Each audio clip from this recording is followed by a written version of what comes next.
안녕하세요. 유학 읽어주는 남자 드림진 코리아 양원영입니다. 조기 유학에 대한 오해 아닌 오해에 대해서 이야기 한번 해보도록 할게요. 한국에서 열심히 했지만 자기가 원하는 어떤 성과물을 잘 얻지 못했던 학생이거나 이미 좀 많은 시간을 본인의 의지와 상관없이 많이 허비해버려서 새롭게 외국에서 진행을 해보고 싶은 친구들도 있을 겁니다. 그런 친구들에게 부모님은 새로운 기회라고 해서 해외에 있는 중고등학교로 유학을 보내세요. 그때 저 중요하다고 생각하는 내용들 몇 가지 이야기 한번 해보겠습니다. 첫 번째는 저는 개인적으로 생각할 때 부모님이 두 분 중에 한 분이라도 동반하시는 유학을 더 권하고 싶어요. 아이들이 이제 자아 정체성에 대한 부분들도 그렇고 사춘기도 그렇고 굉장히 힘든 시간을 보내야 될 때 의지할 수 있는 누군가가 있느냐 없느냐가 사실은 정말 중요하다고 생각해요. 만약에 부모님이 동반하시지 못한다면 뭐 누나나 오빠나 형이나 음, 언니 같이 이렇게 가족들 중에 누구 한 사람이 같이 가도 괜찮고요. 만약 그것도 안 된다라고 하면 친구라도 같이 가면 좋겠다라고 생각합니다. 그래서 의지할 수 있는 사람이 누군가 있으면 좋겠다라고 하고요. 만약 그런 부분들이 준비가 안 된다라고 하면 현지에 있는 가디언이라고 하죠. 나를 부모를 대신해서 돌봐줄 수 있는 그 보호자를 지정할 때 그 지정 되시는 분이 좀 아이를 좀 더 배려해 줄 수 있는 분으로 선정하시는 게 좋겠고요. 혹시 종교가 있으시면 외국은 뭐 대부분 더 기독교의 어떤 문화를 가지고 있다 보니까 교회 커뮤니티, 뭐 가톨릭이면 성당에 대한 커뮤니티, 이런 커뮤니티들이 잘 되어 있고 그 커뮤니티 내에 엄마랑 아이랑 같이 온 조기 유학 온 팀들도 있을 수 있고 현지에서 교민으로 살아가시는 분들도 계시기 때문에 아이가 종교가 있다면 특히나 교회 같은 커뮤니티는 더 좋다고 생각해요 개인적으로.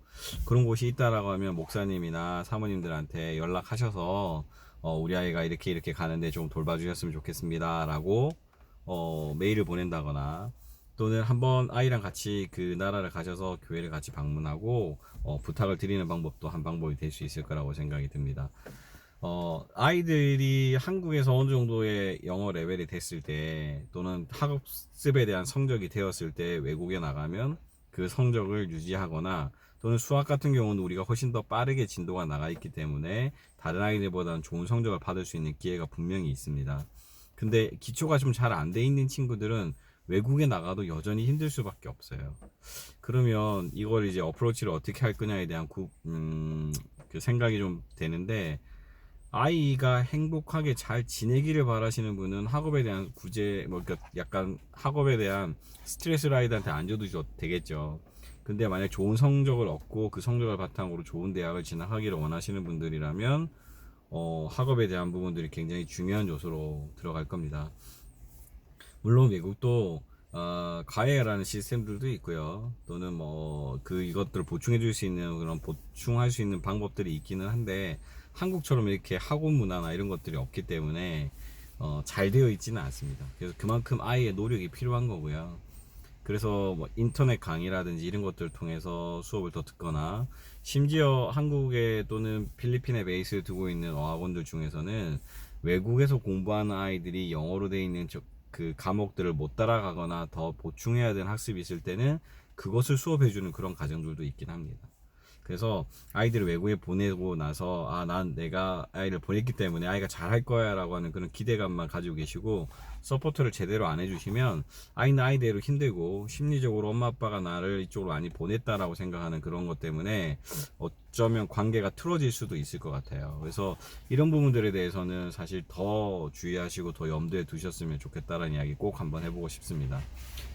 조기 유학을 준비하시는 분들 중에 많은 분들이 이 금액적인 부분들, 내가 가지고 있는 예산에 대한 부분과 내가 투자할 수 있는 부분들, 그리고 학비나 지역에 대해서 생활비 이런 것들도 많이 고려하시는데 조기 유학에 있어서는 너무 돈에 인색하거나 돈에 너무 민감하시진 않으셨으면 좋겠어요.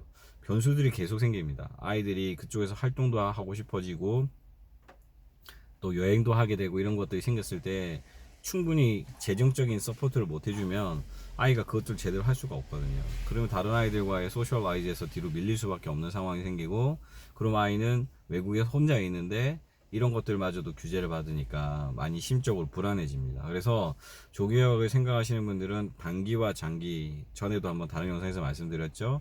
장기라면 충분히 재정적인 부분들을 마련하신 다음에 아이를 보내야 아이가 안정적인 그런 심리적인 상태로 학업에 열심히 할 수 있다라고 하는 내용들 인지하셨으면 좋겠습니다. 보내면 다 되는 그런 시스템은 아니에요. 오히려 더 힘든 과정을 혼자서 이겨내야 되기 때문에 아이에게 더 많은 격려와 더 많은 관심과 더 많은 사랑이 필요한 게 조기유학이 아닐까 생각해 봅니다. 이상 유학 읽어주는 남자 드림진 코리아 양원유였습니다. 감사합니다.